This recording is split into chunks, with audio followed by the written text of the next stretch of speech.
few days ago, you became kind of the new rock star of the Tea Party movement.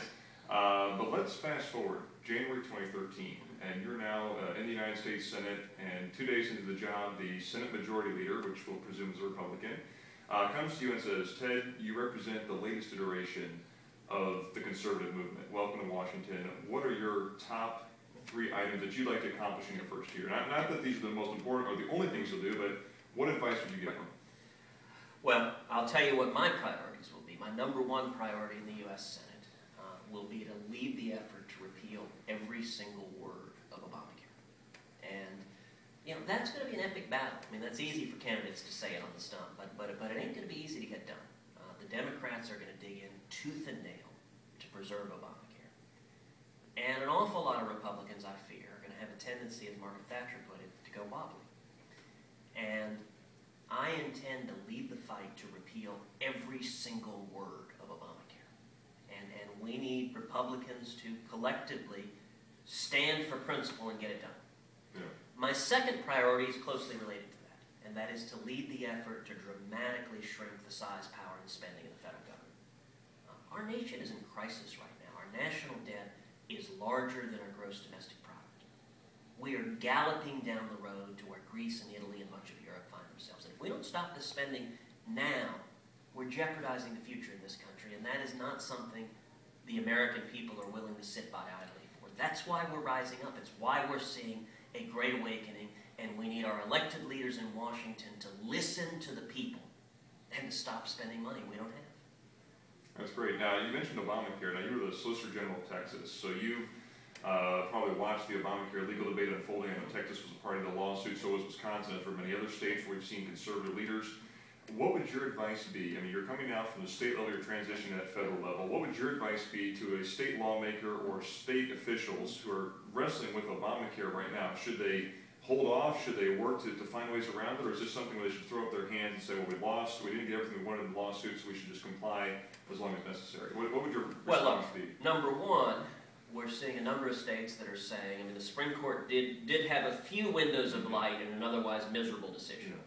One of which was that states can decline the Medicaid expansion. And at least the leadership in the state of Texas has indicated they intend to do so. I think that is something as many states as possible should do so. And, you know, it's designed, you know, it's an interesting debate in every state because you have those on the left and you have, the media yells at us, well, this is free money from Washington. 90% of it is, is coming from Washington. And, you know, it's designed, it's the same sort of game that you see drug dealers playing, with kids. Hey, you want to try something? It's free. I mean, it's designed to get you hooked on the spending. And actually, the way the Medicaid expansion works, it starts with supposedly free money from Washington, and then that money starts ratcheting down and down and down.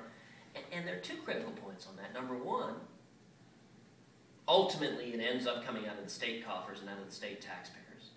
And so that's a real problem. Free.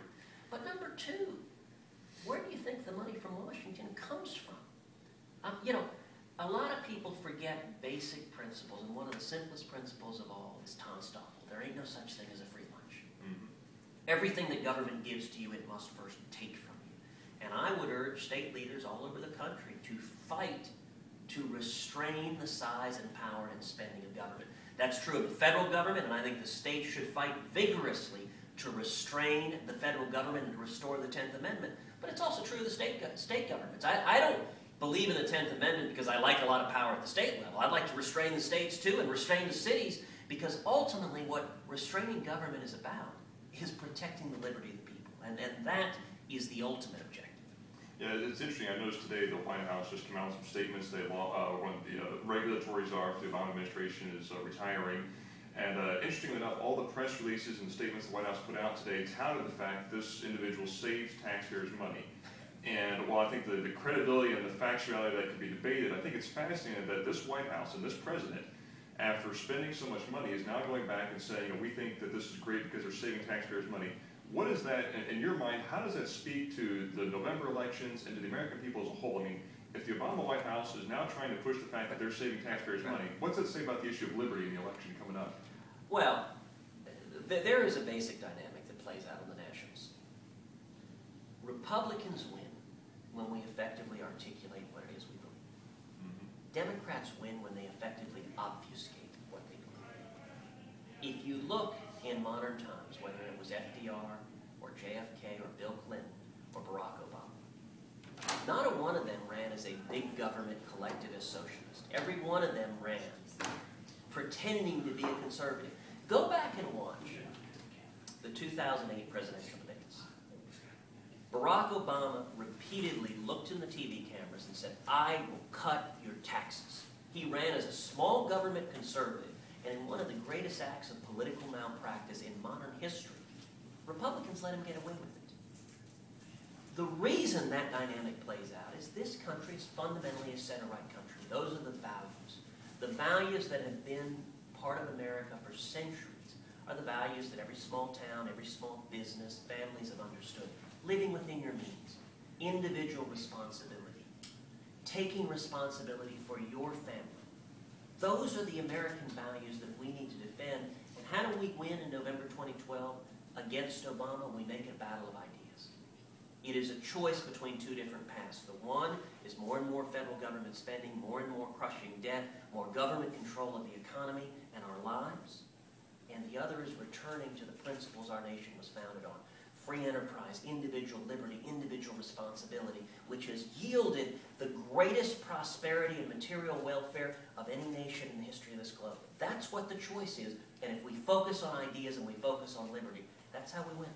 It's interesting you mention that. I know in my experience observing candidates and campaigns, and even several years ago working on a number of campaigns for conservative candidates, anytime those candidates start debating the technical points of do we keep this bureaucratic rule or do we discard that bureaucratic rule, there's a debate that assumes that we need bureaucracy. And there's always a necessary part of government, but I think your race has demonstrated, and the races of other conservatives around the country are demonstrating that when conservatives articulate principles and say we need to fundamentally reform the way we look at government, that's where we have an opportunity to come in and change what's happening. So it's great to see you here at RedState Convention, and great to meet you, and certainly wish you all the best in November, and keep up the good work and continue to articulate those principles. So thanks for taking the time with us. Well, thank you very much, and I want to thank conservative activists all over Texas and all over the country who came together and helped us win on Tuesday. And I would ask everyone watching this, please come join us at tedcruz.org.